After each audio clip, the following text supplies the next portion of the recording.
Salam alaikum.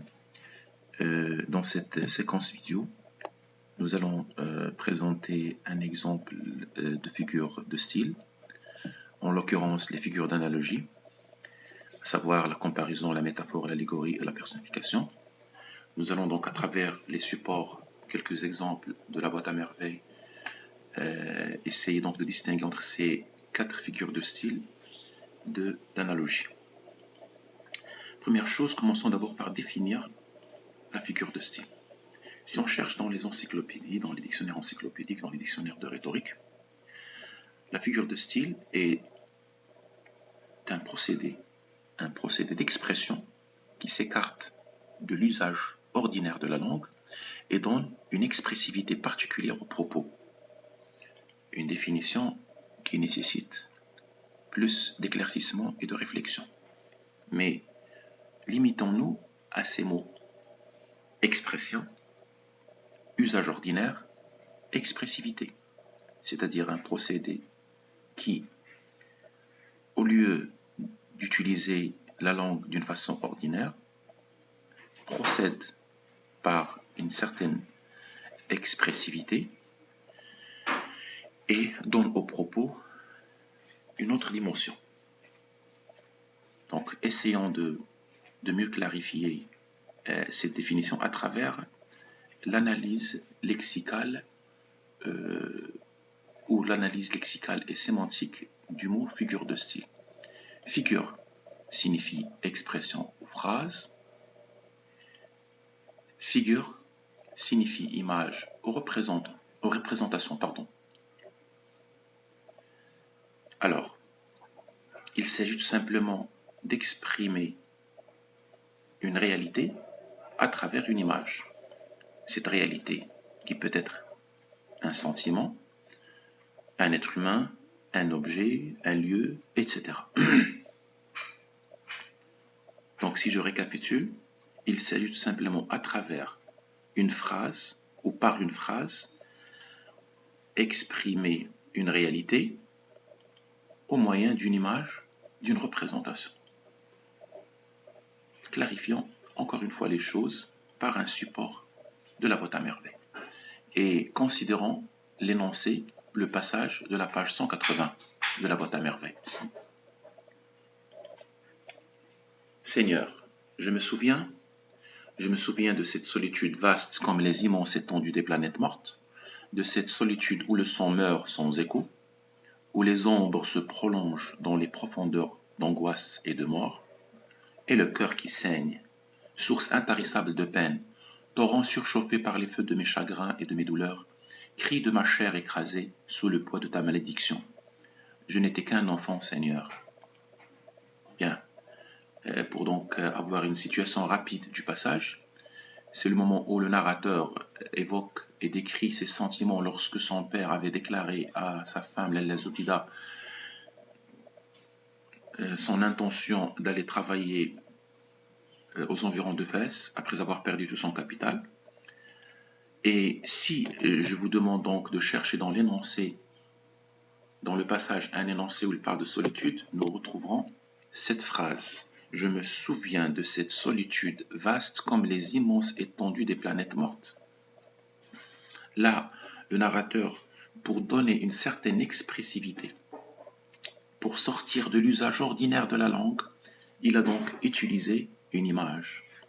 Considérons donc cette image et analysons la phrase. Et pour chaque énoncé, pour mieux identifier la figure du style, rappelons-nous toujours ces trois éléments. À travers la phrase, je me demande de quelle réalité il parle et quelle image ou quelle représentation il nous donne. Bien. Donc, quelle est la réalité dont il parle? C'est le sentiment de solitude.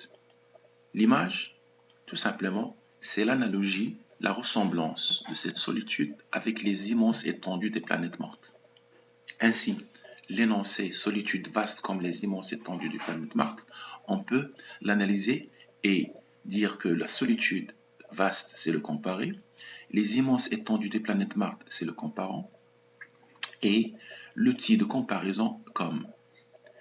Dans tout énoncé exprimant une analogie, utilisant ces trois éléments, comparer, outil de comparaison et comparant, on parle alors de comparaison. Notons donc la définition.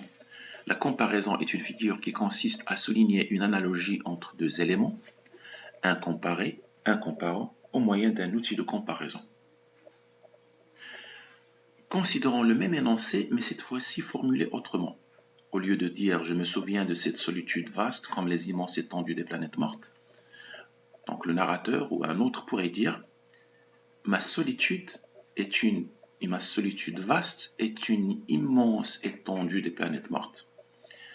Donc nous considérons ma solitude vaste comme étant le comparé, l'immense étendue des planètes mortes le comparant, sauf qu'on n'a pas ici d'outil de comparaison. Et là, alors, on parle d'une métaphore. Souvent, on définit la métaphore, malheureusement, d'une façon inappropriée. On dit que la métaphore, c'est une comparaison sans outil de comparaison. Non.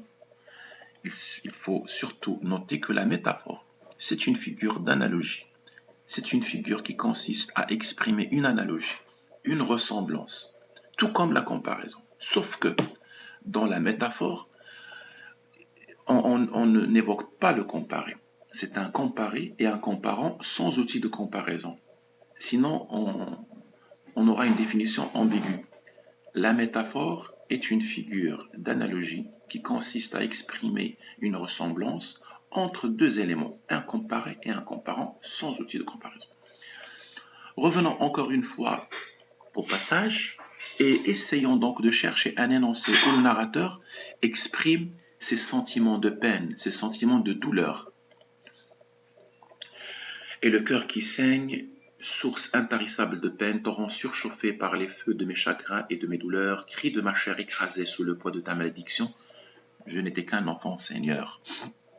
Donc l'énoncé qui saute aux yeux, c'est le suivant. Et le cœur qui saigne, source intarissable de peine. Un énoncé un peu difficile à analyser, une figure donc qui n'est pas claire et bien accessible. Donc ce qui nous pousse donc à analyser davantage de quelle réalité il s'agit et quelle image a-t-il utilisé. Bon, on va décortiquer la phrase et nous contenter de la première partie. Et le cœur qui saigne. Dans cette phrase, le narrateur veut dire mon cœur souffre, comme s'il saigne, c'est-à-dire la douleur de mon cœur est pareille à la douleur du saignement. Quand on se saigne, quand on est blessé, quand le sang coule, souvent on ressent des douleurs. Donc là, le narrateur veut tout simplement rapprocher cette ressemblance de la douleur du cœur avec la douleur du saignement. Et dans ce cas-là, le cœur et sa douleur, c'est le comparé, le saignement et sa douleur, c'est le comparant. Et si nous revenons à l'énoncé, le comparé donc serait le cœur et le comparant, c'est le saignement. Et là, encore une fois, ce sera une métaphore. Voyons donc, nous avons remarqué comment on peut passer d'une comparaison à une métaphore. Et considérons donc la suite, source intarissable de peine.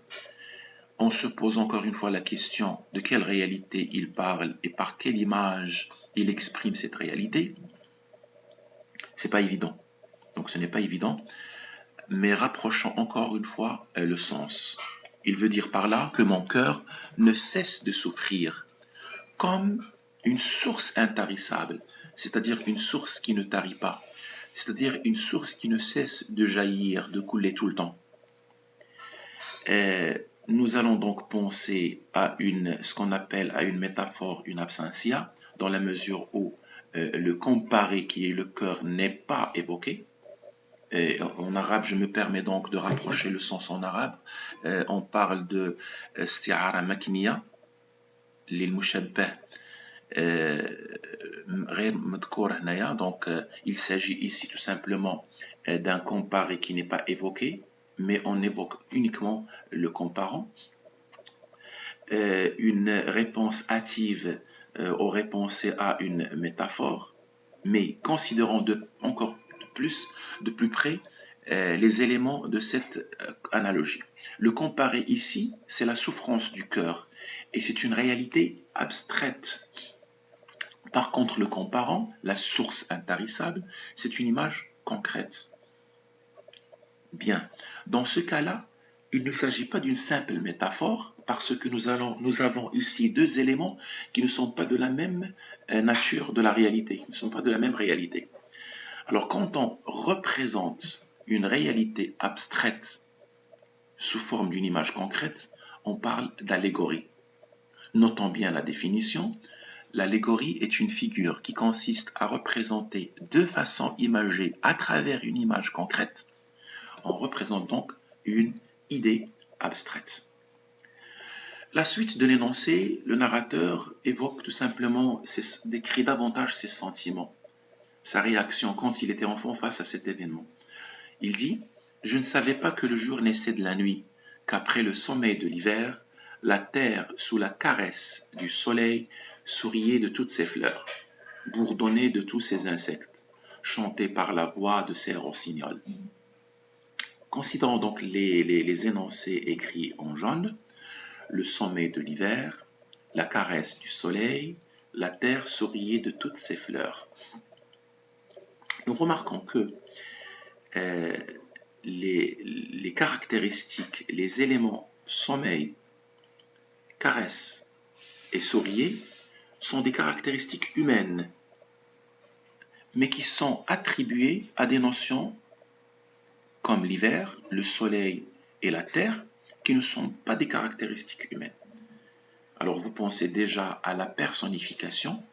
Effectivement, il s'agit de la personnification, un procédé rhétorique qui consiste tout simplement à attribuer, à qualifier des notions, des objets, des animaux, des lieux, etc., qui ne sont pas des notions humaines.